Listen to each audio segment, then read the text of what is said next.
Ako nasa yung puso niyo. Oh. Mukhang kapitbahay yung lagi nakakatanggap. Napapansin niyo ba yung lagi nakakakuha ng tupad, akap, at saka ais? Sila pa rin palagi. Yun ang ikinalulungkot ni JTB. Kaya sinabi ni JTB, pag ako naging congressman ninyo, itutuloy ko yan, babaguhin ko lang ang sistema. Tama yung sinabi ni Senator Tulfo, dapat marunong tayo makinig, marunong tayo makiramdam. Nakikinig ako, nararamdaman ko ang damdamin ninyo.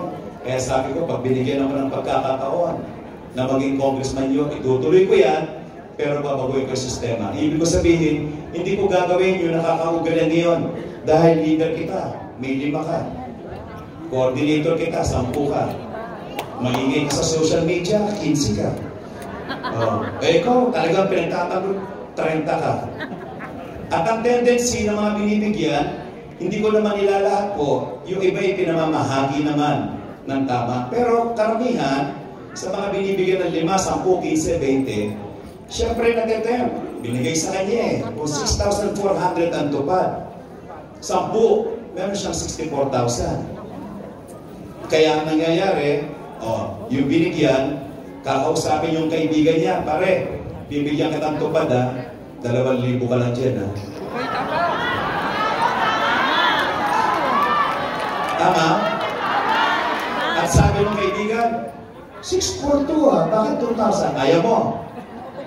Kung ayaw ko, ibibigay ko sa kanya. Siya payag. Sige, okay na rin ako. Tama ba? Ang tanong, ano ba trabaho nito? Yan 2,000 yan. Dali lang. Kumuha ka na ng walis, tapos gaganyan ka lang. Ikaw naman, kukuha ka ng dustpan, tapos pipicture lang kita. Magsosot ka ng damit na kulay green. Tama? Ang ingay niyo sobra. Kung galit na galit kayo. JTB, alam mo naman pala sabi mo itutuloy mo. Pag wala kang binago, wala kaming aasahan sa iyo. Sabi ko, itutuloy ko. Pero ang pagbabago magaganap, ito ang gagawin ni JTB. Ako, sabi ko na masinsinan ng mga barangay official ninyo. Ibibigay ko listahan ng mga residente nila. May hawak din ako. At sasabihin ko sa kanila, total, tumakbo kayo mga barangay official para magsilbi. Let's be honest. Pagtulungan tayo. Pwede ba ilista nyo dyan sa listahan na yan kung sino dito ang dinadialysis? May cancer, yung may anak na may sakit, yung bedridden, yung nawalan ng trabaho, yung talagang naghihirap na constituent mo. Pagbigay sa akin, ibe-verify ako. Baka ang inilagay ng chairman o ng kagawad, kamag-anak niya rin.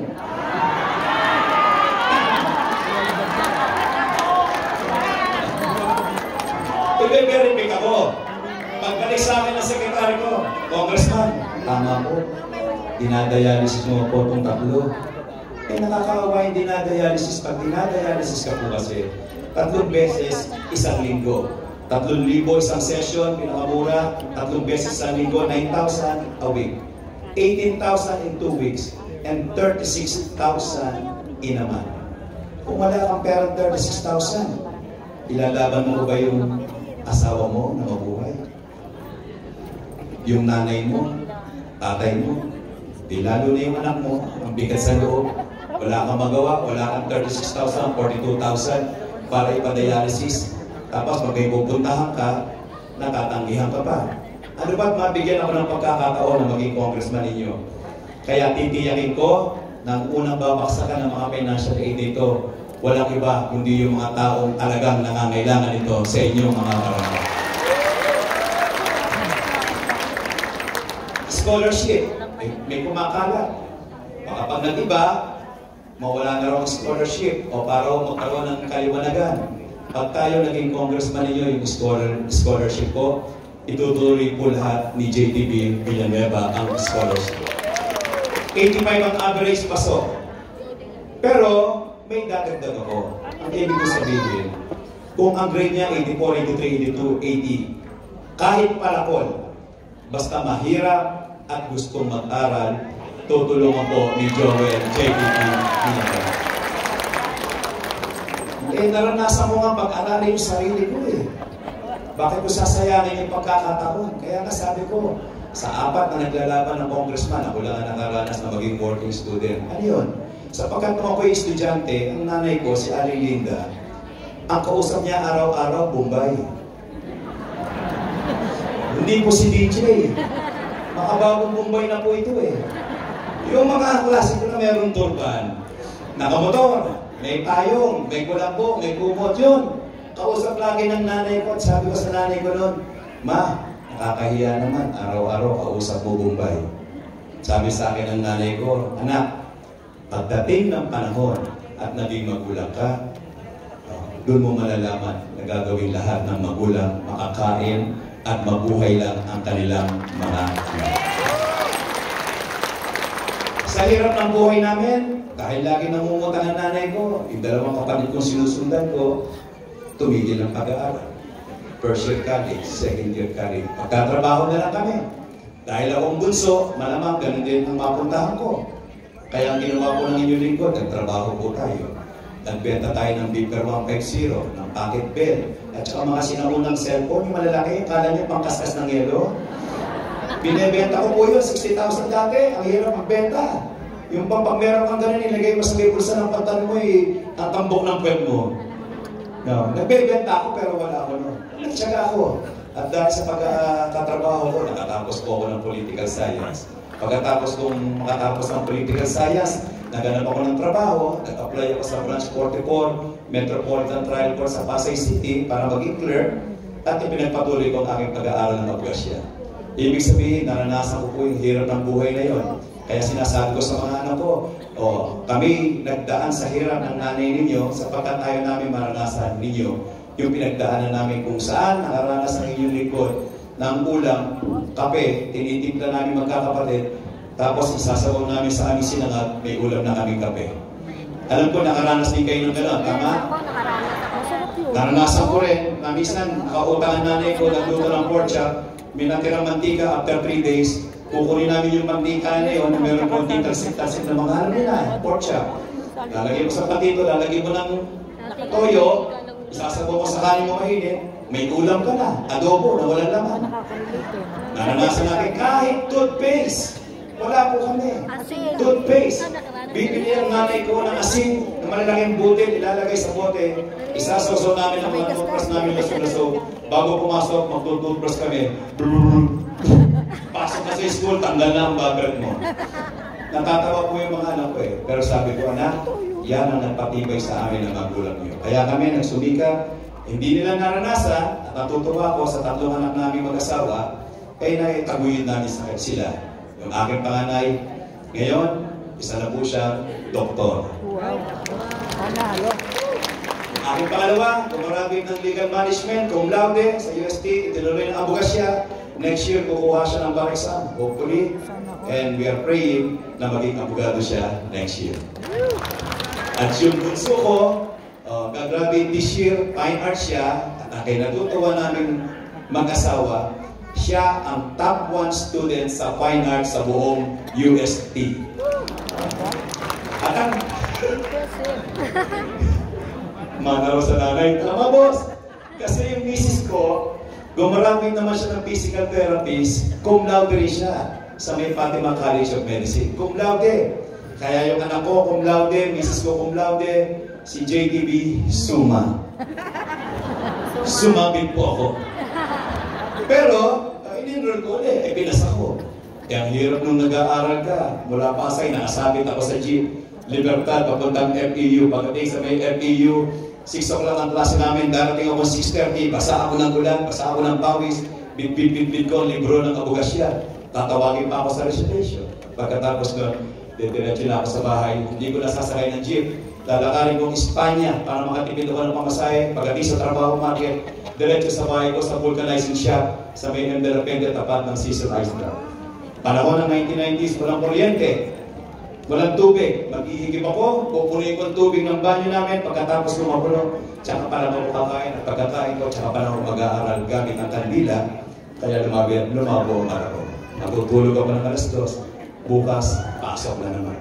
Nagsumikap ako sapagkat kailangan ko ng edukasyon para maging patas ang labang ko sa hinaharap na siya kong ginamit nung ako'y nabigyan niyo ng pagkakataon maging konsehal. Kaya yun ang dala-dala ko kung bakit ako nagiging boses ninyo sa konseho ng Manila.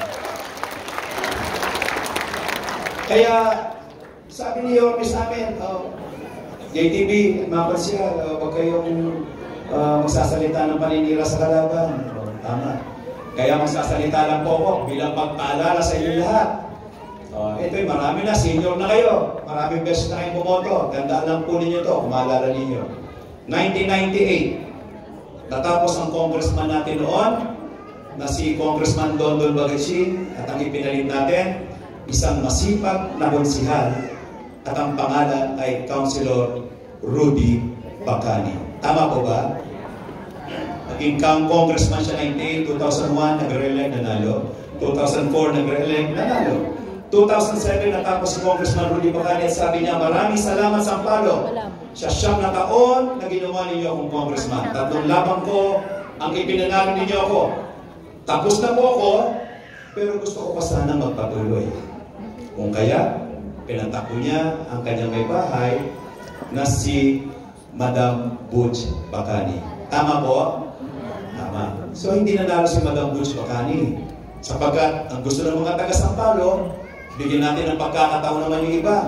Sila naman ang bigyan natin ng pagkakataon at iba naman ang gawin natin congressman. Kaya noong 2007, ang ginawa nating congressman, isang masipag na konsihal at ang pangalan niya ay si Councilor Tricia Bonoan David. Tama po?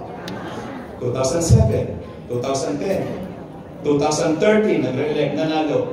2016, sabi ni Congresswoman Tricia, maraming salamat sa Sampalo.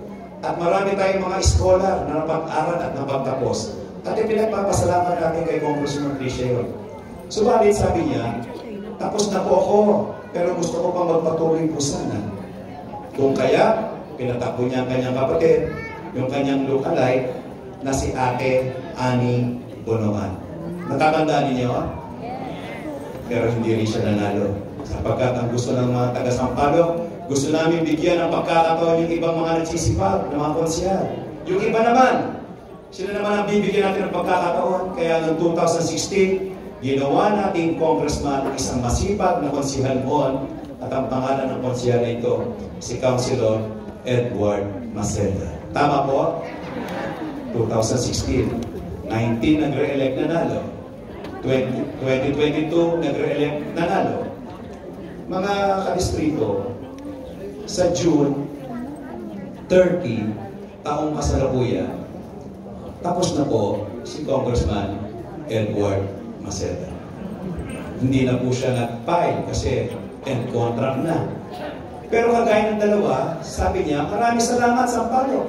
Sa 9 na taon na ibinigay niyo sa aking pagkakataon para maging congressman ninyo.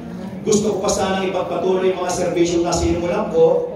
Kung kaya, pinatakbo niya ang kanyang butihing may bahay. Ay, hindi ko po sinasabing hindi kwalipikado at hindi nila karapatan yun. Lahat po yan ay karapatan namin, lahat po kami kwalipikado.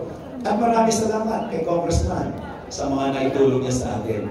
Pero kagaya ng inihalimbawa ko na ang mga taga-Sampalo ay kumikilala ng mga bagong mukha at nagbibigay ng pagkakataon, lalo na sa mga nagsipag naman at gumawa ng kanyang tungkulin kung ito ay incumbent.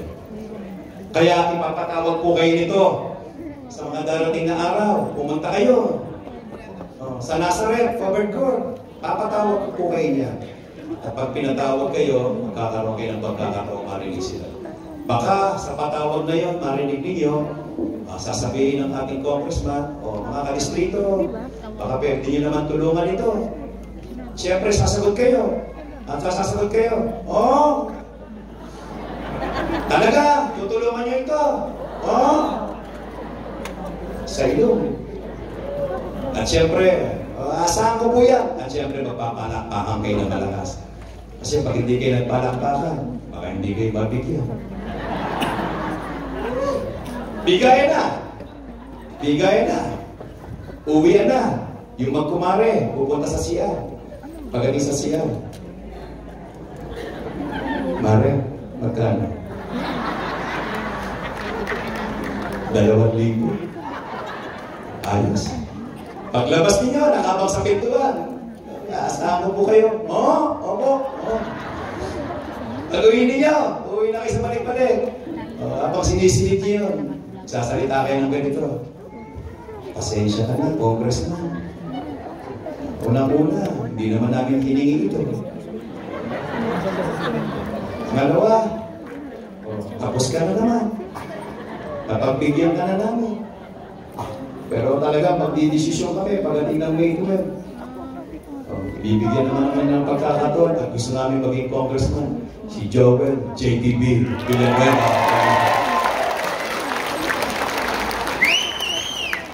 Yun, no? Sino yun? Mukhang nagpapa-impress sa akin yun, ha? Maraming salamat po sa mga palapaking yan. Pero, alam po ninyo, mahirap po ang laban natin. Hindi ko po kayo mapapatawag siguro sa mga darating na panahon. Sa pagkabalang na tayo, pero gano'n. Mas gugustuhin ko bang kayo'y sumang-ayon sa akin sa mga narinig ninyo at yung magsasabi kung ang isang JDB kwalipikado at handa na sa posisyon kanyang ina-applyan. Hihiling lang po ako sa inyo. Pwede po ba? Pwede po ba? Mahirap ang laban ko. Yung mga kasama niyo sa bahay, hindi ako napakinggan. Hindi ako narinig. Pwede ko ba sa mga oras ito, pag-uwi ninyo, pwede bang maging JTB 1 ka? JTB 2, JTB 3, 4, 5, 6, 7, 8, 9, 10, at maraming JTB ang kaharap ko ngayon dito. Ano ibig mo sabihin? Kung kayo po'y naniwala sa akin, sa ating pakiusap, at iniisip nyo, pwede natin pagbigyan ito para maiba naman. Pwede nyo bang ikwento sa mga kasama nyo sa loob ng bahay ito? Promise yan, ha? Pagkatapos yung kumain, habang nag-ikwento kumakain kayo, kwento nyo, pagkatapos lumabas kayo ng bahay. Makipag-maritisan kayo, magkutuhan kayo ng mga kapitbahay nyo doon. Kwento nyo rin. Sa pamamagitan nun, pag ginawa natin yun at tinulungan nyo ako, itong batang kanya na ito, itong batang nasunugan nung 10 taong gulang siya at ang tanging na iligtas ko lang i-alkansya namin na panagbentahan ng ice candy at ice tubig doon. Itong batang ito na nakaranas sa mahabang panahon na palipat-lipat ng apartment kung saan mura, narinig ko ang kasera namin na sinisigawan ng nanay kong si Aling Linda. Hoy Linda! Kung hindi na kayo makakapagbayad, lumayas kayo dyan. At iiyak na lang ang nanay ko sa gilid. Habang ako'y estudyante, tinititigan ko lang ang nanay ko, wala akong magawa. Itong kandidato, pagka-congressman ito, na siya lang ang nakaranas na maging barangay kagawad, barangay chairman, presidente ng mga chairman sa Sampaloc, vice president ng Liga ng mga barangay sa buong Maynila. Ito lang ang kandidato na nakaranas na pinag-aral ang sarili niya para maging patas ang laban ko sa buhay. Kaya sa tulong ninyo, nagmamakaawa po si JTB sa inyo. Pwede niyo ba akong tulungan talaga? Sana matulungan niyo ako kasama ng buong grupo namin sapagkat kami po'y proud na proud, gigil na kami magtrabaho sapagkat kagaya ng pagigigil ni Yorme na ibalik ang sigla ng Maynila. Ganon din po kami mga pinili niya na Yorme's Choice. Kaya kung maaari, huwag niyo na po kami pag-iwa-hiwalayin lahat dito.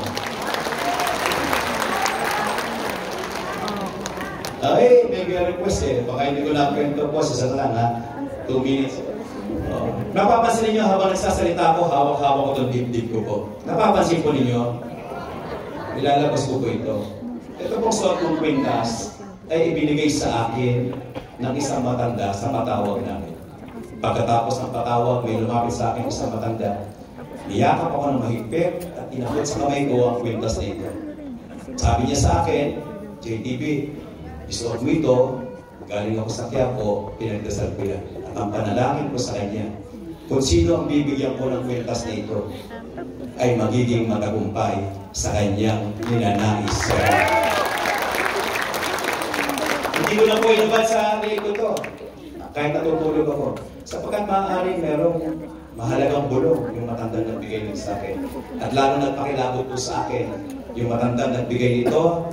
Pagkaabot niya sa akin, pagtingin ko po sa kanan, bigla po siyang nawala. Bigla po siyang nawala. Talagang kinagulat ko. Kaya nung nawala siya, pagtingin ko, nasa likod ko lang pala siya. nagpapaalam na sa akin, may bigbit na 5 kilo bigas. Tapos,